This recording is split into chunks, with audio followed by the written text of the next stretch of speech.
Okay, so I wanted to give you all a quick tour of my crafting slash office setup. This setup right here is one that you're probably familiar with, and this is actually a corner in my bedroom right outside of my balcony, and it pretty much stays like this, other than my spinning wheel will be swapped in and out depending on what I'm doing. And this little area is immediately outside of my home office slash crafting studio. So we're going to go ahead and make our way into the studio. And I'm trying out a new gimbal that I got, so we'll see how this goes. If it does any weird things. But oh, it looks like it's doing cool things. But anyways, so this is the view immediately when you come into my office. My funny sort of poster that Rob had gotten to meet for me a few years ago. And this is pretty much what it looks like all the time. It's a little bit messy, a little bit organized, and a little bit of everything. So I will go ahead and take you all around. So immediately coming in, I'm still kind of working through some of my decorating and all of that, and pardon the creaky floors. This is an old house, but this is immediately to the right of coming in. I have my sewing set up here. And I just recently put up this corkboard that I made, and I still have yet to decorate it, although I think I'm going to move it off to the side and put some shelving up like here to sort of offset and have some of my sewing stuff. But this is kind of how I have my machine set up when I'm not sewing. I have this folding IKEA table that folds down, and so it has two leaves on either side, and so when it is sort of folded up, it is the perfect width for my machines. So the white one is my sewing machine, and the one that has a cover on it is my serger. And right now I have the fabric that you all will have seen in the video that went up. I'm going to go ahead and turn off this air purifier real quick so it's not super loud. Okay, we're back. So whenever I do sew or cut, I just pull up the leaves, and there's an outlet right behind that table where I can get everything set up. So this is a very small room, but kind of serves a lot of purposes. So that is my closet back there. And then I recently got this cart from IKEA, which is now holding all of my spinning stuff. So I have all of my bobbins and spinning wheel accessories at the bottom. I have some fiber in that middle shelf along with my nitty knotty. And then I have sort of my small bits and bobs like my drive bands and stuff like that in the covered area. And so this is a secondary office chair that I have. It's the one that I usually use for sewing. And that's actually the corner where my spinning wheel usually lives when it's not permanently set up for tour de fleece. And then I'll bring it out when I'm spinning. And then that chair typically like sits next to the other table. But over here, I have this IKEA bookcase. It's just a Kallax unit. It has some drawers on the bottom where I have some notions. I have some of my fabric stash there that is by no means anywhere near my full fabric stash. And then I have lots and lots of yarn here. And up at the top, I have more yarn. So I have my cones. I have my sewing threads. And then over here, I have this nice little pegboard also from IKEA with some of my sock yarn stash. So moving along to my desk area, this is pretty much how it's set up all the time.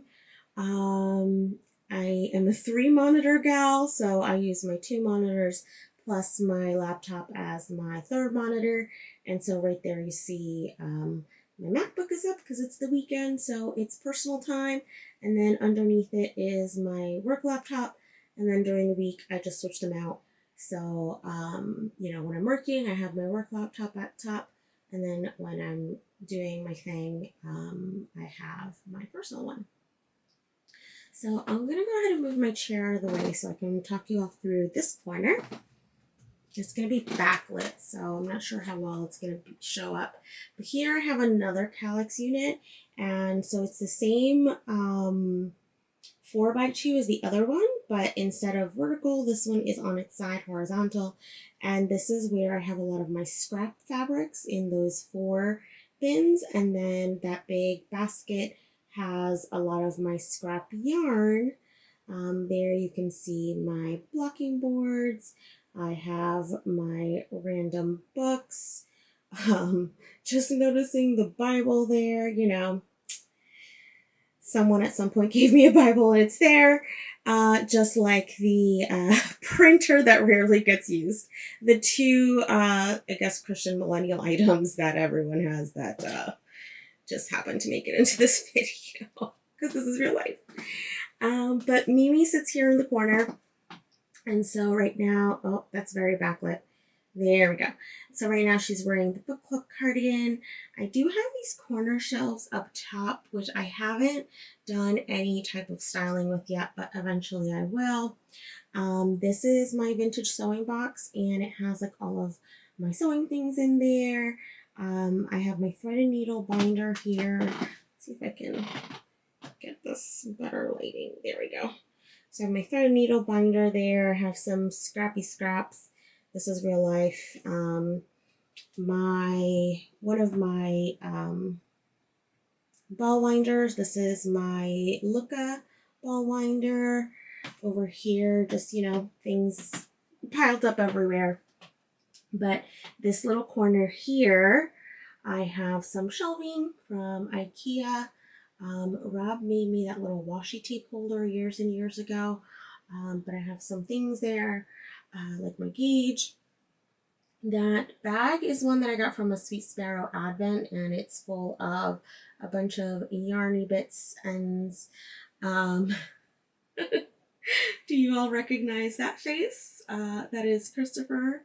Flannels and Pearls back there behind my Amish Swift. So I do have an umbrella Swift and I do have an Amish Swift as well.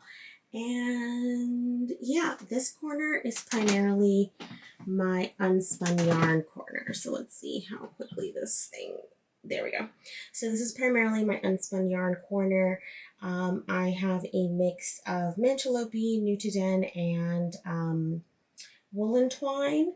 And then I do have some more woolen twine up top. Those are all of my, not all of, actually, nowhere near all of my gauge swatches. I keep finding them everywhere. And then this is just like kind of an IKEA unit where in those bins I have more scrap yarn and some paper storage. And then in that drawer underneath is where I actually keep all of my folded up pattern storage, as well as some other things like, ink and toner and all that kind of stuff. And that little foldy uppy thing, that is an embroidery hoop holder. So I don't do a lot of embroidery all the time, but when I do, I like to do it on the couch.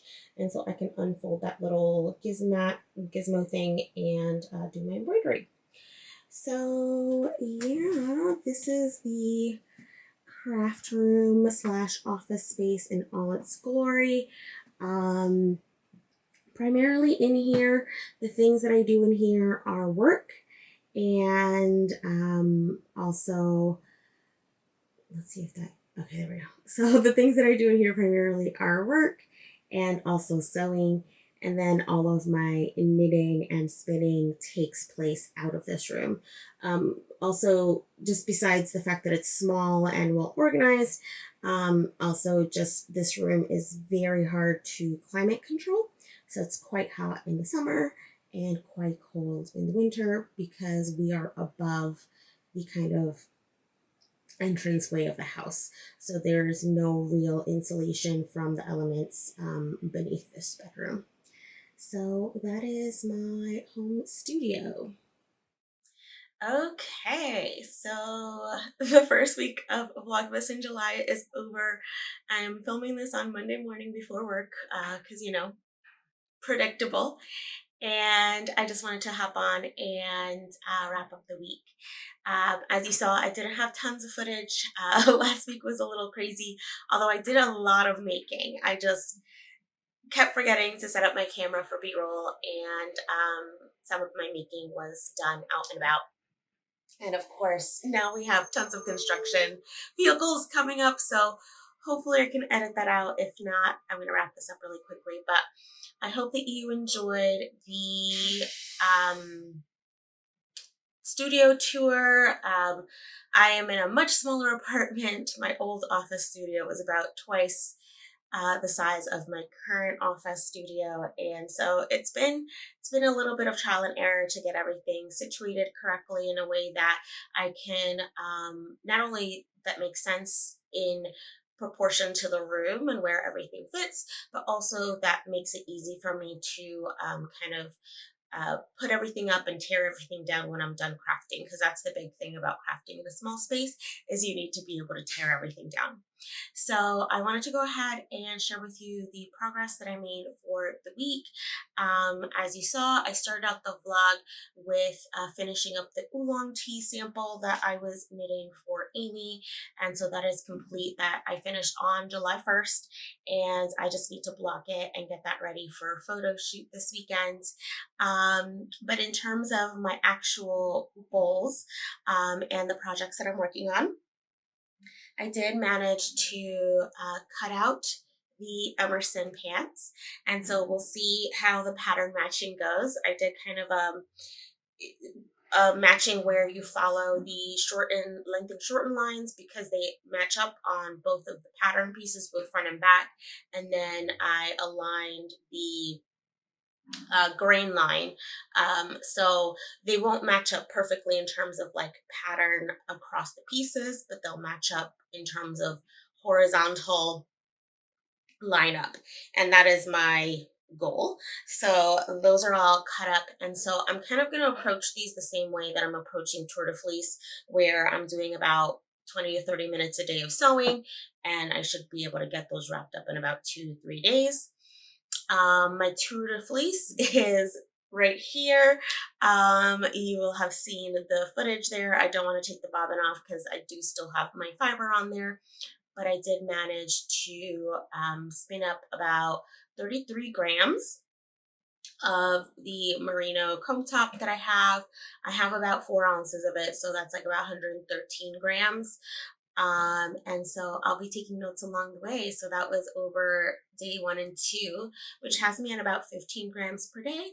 So that has me spinning up all my singles in about 15 days, which will then give me enough days to fly up and be done with the Tour de Fleece. So we will see what I get up to on that. I've been spinning about 30 minutes a day, so I'll probably do some spinning while I rewatch this before posting it for you all. For my campus cardi, I did cast on and I did all of my ribbing. So that is all done. I will probably put this one aside for, not will probably, but I will be putting this one aside for this week. And so for this week, I'm going to focus on the Calm Down cardigan, but I'll get to that in a second when I chat through my goals. And then lastly, I did make quite a bit of progress on my mom's relaxed tea.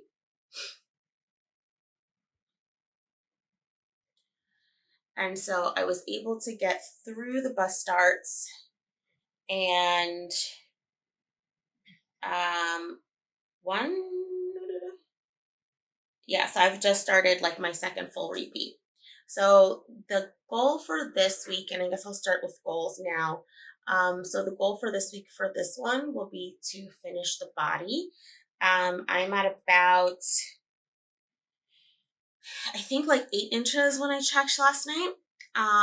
And from the split, and based on the pattern, I would have to knit for 10 1/4 inches and then 2 inches of ribbing. So another 4-ish inches to go. I will probably finish this repeat that I have going on right now and then try it on my mom for length. Because even though my mom likes longer items, my mom is also 4'9", so she's much shorter than I am even.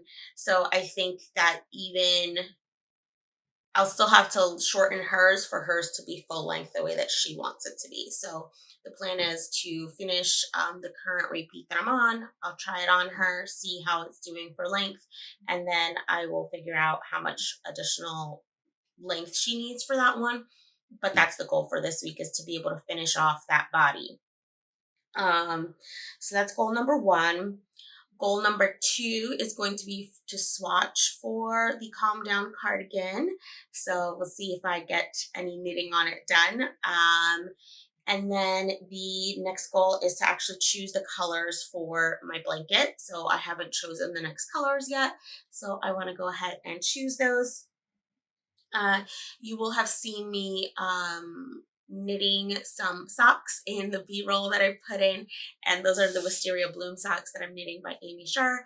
And so the goal for this week is to finish those socks up. I do have an office day, and then I have a few trips to the city this week, so I'll probably be able to finish those and also start my cafe socks. So I have 2 pairs of socks that are half finished. But we will see. But the goal for sure is to finish that 1 pair of socks, and then to sew up the Emerson pants. So it's going to be a very busy week over here at K&G headquarters. I have an in-office day. I have a mammogram, and then I have a lot of out and about in the city activities. So we'll see what I get up to for the next week's vlog footage. So I hope that you're enjoying these videos so far. I think next week's vlog will definitely have a lot more vlog footage, a lot less chatting. So be on the lookout for that. And I hope that you are all having a great start to your week. And I'll see you next week. Bye.